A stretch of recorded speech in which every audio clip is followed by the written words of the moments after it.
Hello friends, कैसे आप लोग। आशा करता आप सब अच्छे होंगे, मस्त होंगे, तंदुरुस्त होंगे और अच्छे से स्टडी कर रहे होंगे। तो चलिए फ्रेंड्स, आज हम इस वीडियो में कराने वाले हैं क्लास 10th का एसएसटी यानी कि सोशल साइंस का। और सोशल साइंस का टॉपिक है जिसको बोलते हैं राजनीतिक शास्त्र, जिसका पहला टॉपिक है लोकतंत्र में सत्ता की साझेदारी। इससे जितने भी मोस्ट इंपोर्टेंट क्वेश्चन होंगे वो कराएंगे।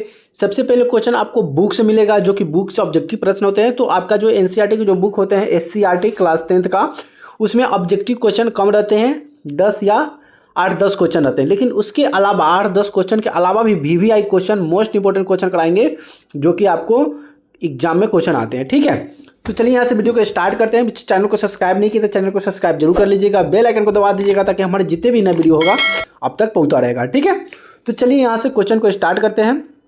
पहला क्वेश्चन आपके सामने ये रहा कि सामाजिक विज्ञान को संभालने के संदर्भ में इनमें से कौन सा बयान लोकतांत्रिक व्यवस्था पर लागू नहीं होता है। कहाँ कि इसमें कौन सा ऐसा व्यवस्था है जिसमें इस तरह का जो शासन होता है ये लागू नहीं होता है। तो पहला है कि लोकतांत्रिक राजनीति प्रतिनिधि के चलते राजनीतिक विभाजन का अच्छा राजनीति पर प्रभाव पड़ता है। जी बिल्कुल पड़ता है।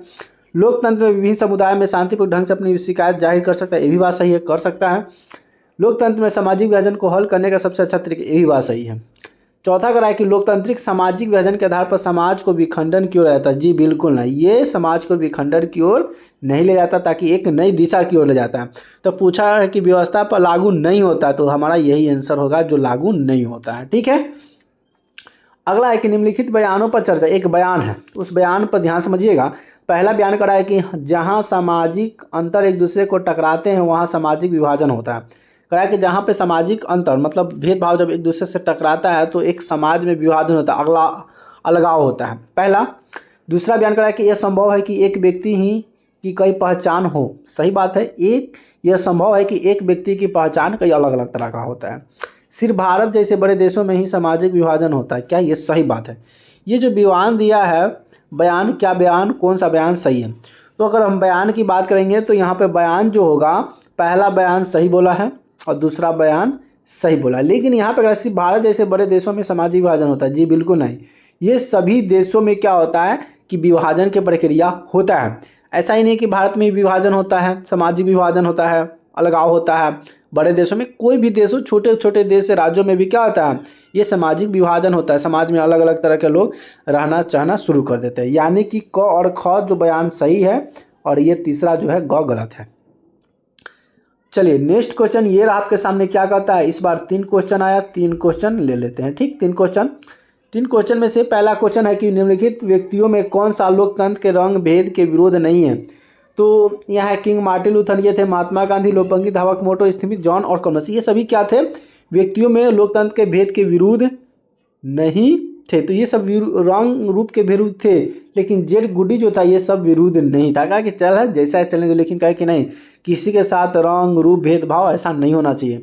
ठीक, अगला है कि जब हम लैंगिक विभाजन की बात करते हैं तो अभिप्राय होता है, किसके अभिप्राय होता है, समाज द्वारा स्त्री पुरुष को दी जाने वाली समानताएं का प्राय होता है। ठीक, अगला है कि भारत में औरतें के लिए आरक्षण की व्यवस्था है पंचायती राज व्यवस्था में। कहाँ पे है, पंचायती राज व्यवस्था में। ठीक है, कहाँ पे इसका, तो भारत में औरतों के लिए आरक्षण की व्यवस्था है पंचायती राज व्यवस्था में। ठीक, चलिए नेक्स्ट क्वेश्चन ये रहा। नेक्स्ट क्वेश्चन आपके सामने, नेक्स्ट क्वेश्चन क्या कहता है, ध्यान से देखिएगा कि सांप्रदायिक राजनीति के अर्थ संबंधित कथनों पर गौर करें और सांप्रदायिक राजनीति किस पर आश्रित है। तो यह एक धर्म दूसरे धर्म के श्रेष्ठ है। क्या है, एक धर्म दूसरे देश के संप्रति, यही राजनीतिक धर्म के सिद्धांत है। इसका अगला क्वेश्चन कि भारतीय संविधान के बारे में इनमें से कौन सा कथन सही नहीं है। इसमें कौन सा कथन दिया गया है जो भारतीय संविधान के बारे में सही नहीं कहा गया।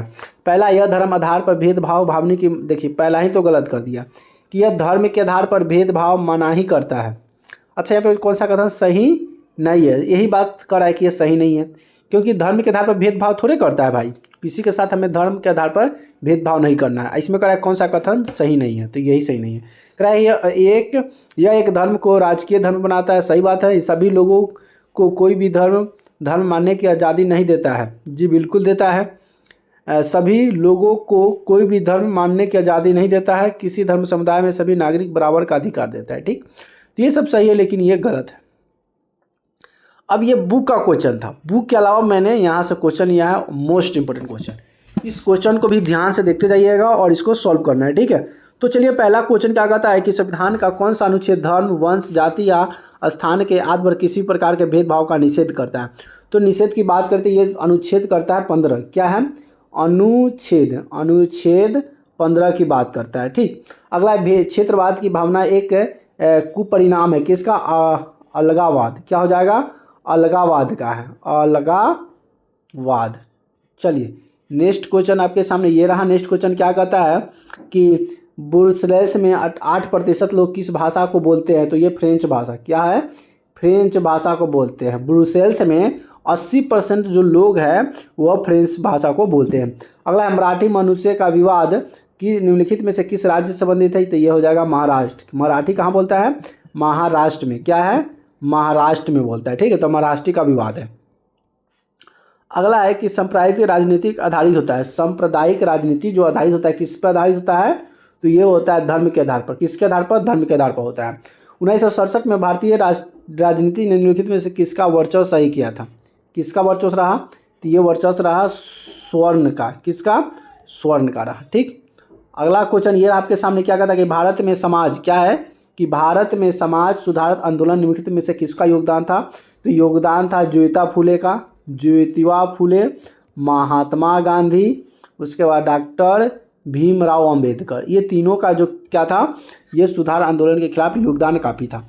अगला है कि सांप्रदायिक संबंधित है। सांप्रदायिक जो संबंधित है किससे है? तो धर्म कट्टरता से है। किससे है? धर्म कट्टरता से। चलिए नेक्स्ट क्वेश्चन देखते हैं। ये रहा नेक्स्ट क्वेश्चन। क्या कहता है कि भारतीय संविधान के किस अनुच्छेद में देश के सभी नागरिक को स्वतंत्रता का मूल अधिकार दिया गया? तो ये अनुच्छेद हो जाएगा 19। कौन सा अनुच्छेद हो जाएगा? तो ये अनुच्छेद जो हो जाएगा 19 हो जाएगा। ठीक है। अगला क्वेश्चन है आपके सामने। ये क्वेश्चन क्या कहता है कि भारतीय संविधान के किस अनुच्छेद में धर्म, वंश, जाति? तो ये भी हो जाएगा अनुच्छेद 15। क्या हो जाएगा? अनुच्छेद 15 में कहा गया है कि आप किसी के साथ जाति, जन्म, स्थान, भेदभाव, धर्म से आप किसी के साथ ऐसा भेदभाव नहीं कर सकते हैं। ये अनुच्छेद 15 कह रहा है। अगर कोई आपके साथ जाति के आधार पर, वंश के आधार पर भेदभाव करता है तो आप उसे राइट टू इक्वलिटी आर्टिकल 15 के तहत आप उसका विरोध कर सकते हैं। ठीक।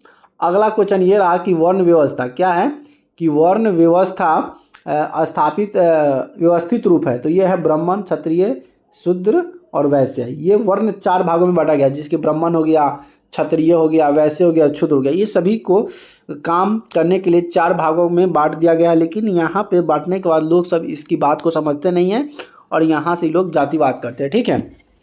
भारत में सर्वोच्च न्यायालय के मुख्य न्यायाधीश की नियुक्ति कौन करता है? भारत में जो है मुख्य न्यायालय की नियुक्ति करता है राष्ट्रपति। कौन करता है? राष्ट्रपति उनकी नियुक्ति करता है। ठीक है। अगला क्वेश्चन ये रहा कि वित्तीय राजधानी के रूप में जानी जाती है। वित्तीय राजधानी के रूप में किसे जाना जाती है? तो ये जाना जाता है मुंबई को। किसे?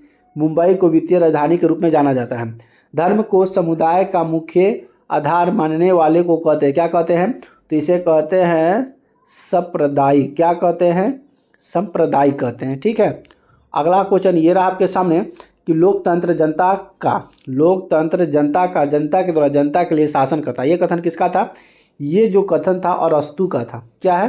अरस्तु का। ये कथन जो है अरस्तु का है। तो अरस्तु द्वारा क्या कहा गया कि लोकतंत्र का जनता के द्वारा जनता के लिए शासन है। ये कथन कहा था अरस्तु। ठीक। जाति व्यवस्था के निम्नलिखित में किसने कमजोर किया? तो देखिए, जाति व्यवस्था को कमजोर किया आर्थिक विकास ने, शिक्षा में वृद्धि ने और शहरीकरण। इस सभी जो मिलकर क्या करता है? जाति व्यवस्था को कमजोर कर दिया। अगला क्वेश्चन ये आपके सामने क्या कहता है कि 1999 से 2000 ईस्वी के अनुसार गरीबी रेखा के नीचे रहने वाले अनुसूचित जनजाति ग्रामीण का प्रतिशत कितना था? तो 2099 से लेकर और 2000 ईस्वी के अगर बीच गरीबी रेखा के बीच देखा जाए तो 55.8% जो था गरीबी रेखा के नीचे था। श्रीलंका में हिंसली को किस वर्ष राजभाषा के रूप में घोषित किया गया था? तो ये घोषित किया गया था 1956 में। कब किया गया था? 1956 में घोषित किया गया था। चलिए नेक्स्ट क्वेश्चन ये आपके सामने क्या कहता है कि राजनीतिक ने संप्रदाय के निम्नलिखित में से कौन सा स्वरूप है? तो स्वरूप की बात करेंगे तो यहाँ पे धार्मिक हो जाएगा, पारंपरिक धार्मिक व्यवस्था हो जाएगा। एक धर्म की दूसरे धर्म श्रेष्ठ मानने का मान्यता है कि हमें अपने धर्म के साथ साथ दूसरे धर्म को भी मानना चाहिए। उसके बाद है कि श्रीलंका में, अगला क्वेश्चन, श्रीलंका में निम्नलिखित में से कौन सा धर्म है?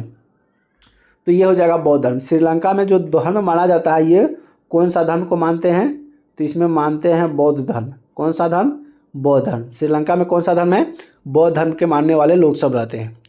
अगला क्वेश्चन है कि भारत में कृषि क्षेत्र में महिलाओं की कुल भागीदारी क्या है। मतलब भारत में जो कृषि प्रधान क्षेत्र है इसमें महिलाओं की सबसे अगर बात करें तो इसमें 40% महिला इसमें भागीदारी करती है। कृषि के क्षेत्र में महिला क्या, महिला करती है।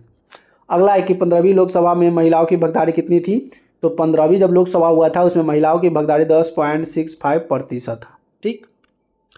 अगला क्वेश्चन ये रहा कि पंचायती क्या है कि भारत में पंचायती राज की संस्था में महिलाओं को कितने प्रतिशत आरक्षण दिया गया, तो ये आरक्षण दिया गया 33% आरक्षण महिलाओं को दिया गया। अगला है कि अधिकार एवं अवसरों के मामले में महिलाओं के विश्लेषण श्रेय देने वाला व्यक्ति क्या कहलाता है, तो ये कहलाता है नारीवादी। क्या कहलाता है, नारीवादी कहलाता है। ठीक है। चलिए नेक्स्ट क्वेश्चन ये रहा कि सत्ता की साझेदारी क्या है, कि सत्ता की साझेदारी के पक्ष में सही तर्क क्या है।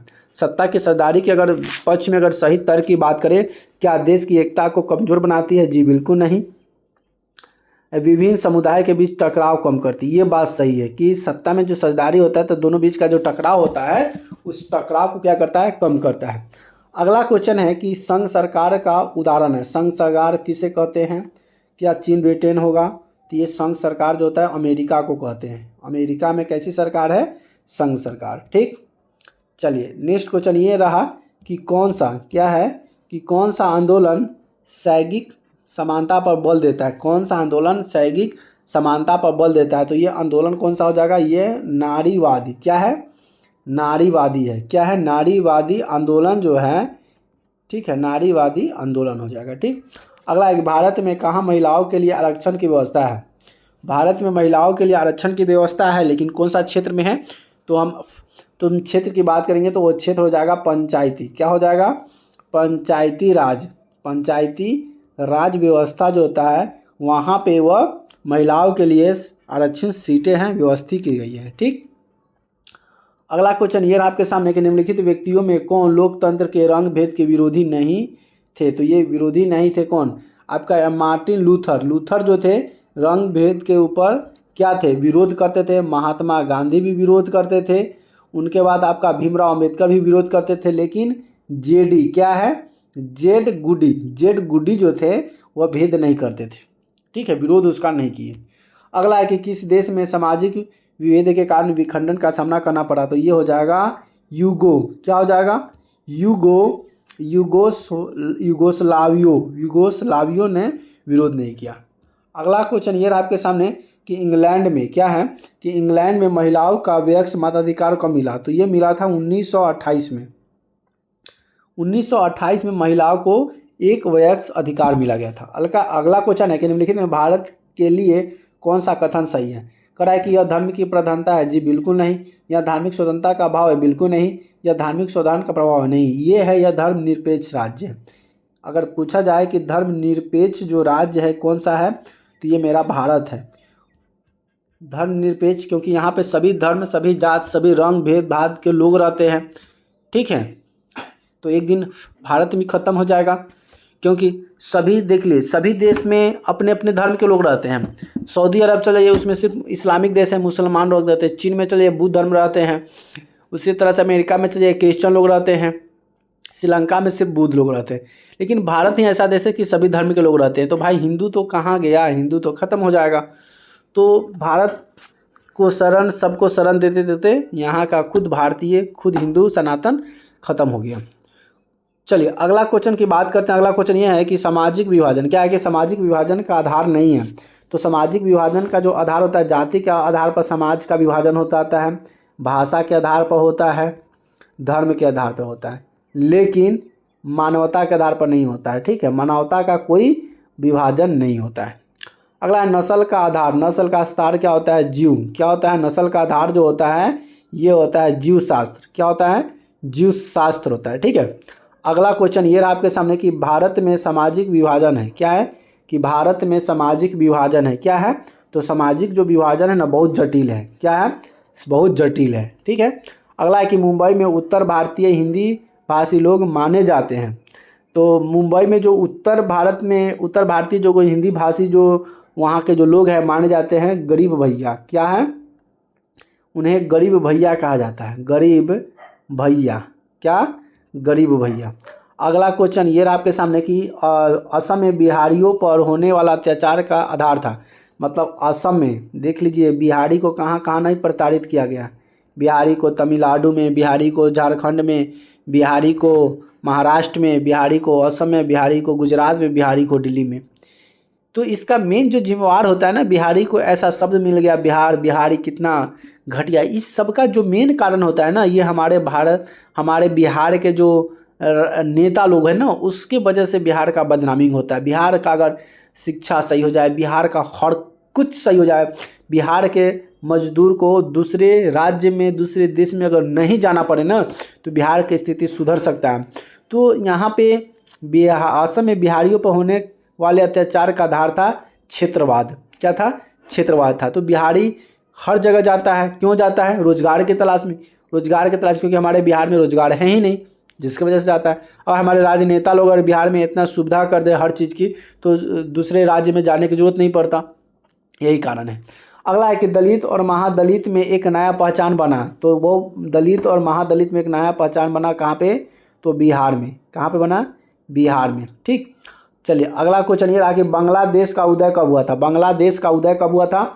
ये हुआ था 1971 ईस्वी में। कब हुआ था? 1971 में। अगला है लोकतंत्र का शासन व्यवस्था कैसा है? तो लोगों का है। लोकतंत्र का शासन व्यवस्था लोगों द्वारा होता है, लोगों के द्वारा होता है, लोगों के लिए होता है। यानी कि इसमें से सभी आंसर सही हो जाएंगे।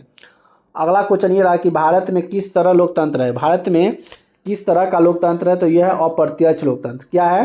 अप्रत्यक्ष लोकतंत्र है। कैसा प्रत्यक्ष? अप्रत्यक्ष। अगला निम्नलिखित में से कौन सा ईसाई बहुल देश है?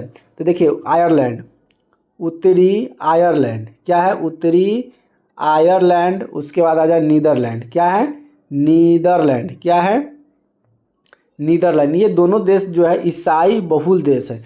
आप उत्तरी आयरलैंड में चल जाइए और नीदरलैंड, इसमें ईसाई लोग रहते हैं। कौन सा लोग रहते हैं? तो ईसाई लोग रहते हैं। लेकिन कभी हम लोग गर्व से ये नहीं कह सकते हैं हिंदू लोग कि हम लोग के हिंदू देश है, कभी है नहीं। क्योंकि हम लोग ना अपने जात पात में बढ़ जाते हैं, इसीलिए ये भारत जो है हिंदू राष्ट्र बन ही नहीं सकता। क्योंकि अगर हम लोग को कोई आवाज़ उठाना होगा तो हम लोग तो अपने जात में बढ़ के रह जाएंगे, हम लोग तो अपना हिंदू धर्म को बचाएंगे नहीं। और ये देख लीजिए कि बहुल देश है नीदरलैंड, और ये सब क्या अपने धर्म को उजागर किया, अपने धर्म को आगे बढ़ाया। तो ये ईसाई जो है, ईसाई लोग ये अपना एक देश बना लिए। लेकिन हिंदू कभी चाह ही ना, मतलब हिंदू में हिंदू अगर बनाना भी चाहे तो हिंदू का ही विरोध करने लगता है, इसलिए आगे नहीं बन पाता है। चलिए अगला क्वेश्चन है कि झारखंड राज्य का गठन कब हुआ था। झारखंड देख लीजिए, झारखंड और बिहार एक ही राज्य था पहले। क्या था? झारखंड और बिहार एक ही राज्य था, लेकिन इसको बंटवारा हो गया। बहुत बड़ा राज्य था, अब बड़ा राज्य था तो भाई एक तरह संभल नहीं रहा था, तो इसमें अब इलाके के लोग सब कहा कि नहीं भाई तू हमें इस क्षेत्र हमें बांट कर दे दो, अब हम अलग अलग बांट लेते हैं। तो वो जो था ना 15 नवंबर 2000 ईस्वी, 15 नवंबर 2000 को बिहार और झारखंड का बंटवारा हो गया, गठन हो गया। अगला है कि भारतीय राष्ट्रीय स्वर्ण का सर्वोच्च कब हुआ था। तो ये हुआ था 1967 में। कब हुआ था? 1967। चलिए नेक्स्ट क्वेश्चन ये रहा आपके सामने कि प्रोटेस्टेंट संप्रदाय किस धर्म से संबंधित है। तो ये ईसाई धर्म है। कौन सा धर्म? ईसाई धर्म। कौन सा धर्म हो जाएगा? ईसाई धर्म। अगला है कि प्राचीन काल में निम्न में से किसे शिक्षा पाने का अधिकार नहीं था। तो ये शूद्र जो होता है ना, निचले जाति का जो लोग सब मान दिया गया। अब ये अधिकार क्यों नहीं दिया गया? क्योंकि ये निचले जो क्षुद्र जाति जो थे, कपड़े धोने वाले, उसके बाद चप्पल सीने वाले, इस सभी को ना क्षुद्र समुदाय में बांट दिया गया था। अब इस जब बांटा तो इस समुदाय के लोगों को क्या किया गया कि भाई स्कूल नहीं जा सकते हो, शिक्षा प्राप्त नहीं कर सकते हो, तो इस पर अधिकार नहीं दिया गया था। तो प्यारे बच्चों, फ्रेंड्स यहाँ से हम 50+ कितना क्वेश्चन किए प्यारे बच्चों। तो यहाँ से हम जो क्वेश्चन सॉल्व किए हैं 50+7 किए हैं, यानी कि 57 क्वेश्चन किए हैं, जो कि मोस्ट इंपॉर्टेंट क्वेश्चन थे, VVI क्वेश्चन थे, जो कि आपको एग्जाम में क्वेश्चन इससे बाहर नहीं आते हैं, इससे ही टकराते हैं, इससे ही क्वेश्चन आते हैं, इससे अलग क्वेश्चन कोई नहीं आता है। तो यहाँ से वीडियो कैसी लगी प्लीज़ कमेंट करके जरूर बताइएगा। वीडियो अच्छी लगी तो वीडियो को लाइक कमेंट शेयर जरूर कर दीजिएगा, अपने दोस्तों फ्रेंडों के बाद भी शेयर जरूर कर दीजिएगा, और अभी तक चैनल को सब्सक्राइब नहीं किया तो चैनल को सब्सक्राइब जरूर कर लीजिएगा। फिर मिलते हैं नए वीडियो में नए टॉपिक के साथ, तब तक ले जय हिंद, वंदे मातरम।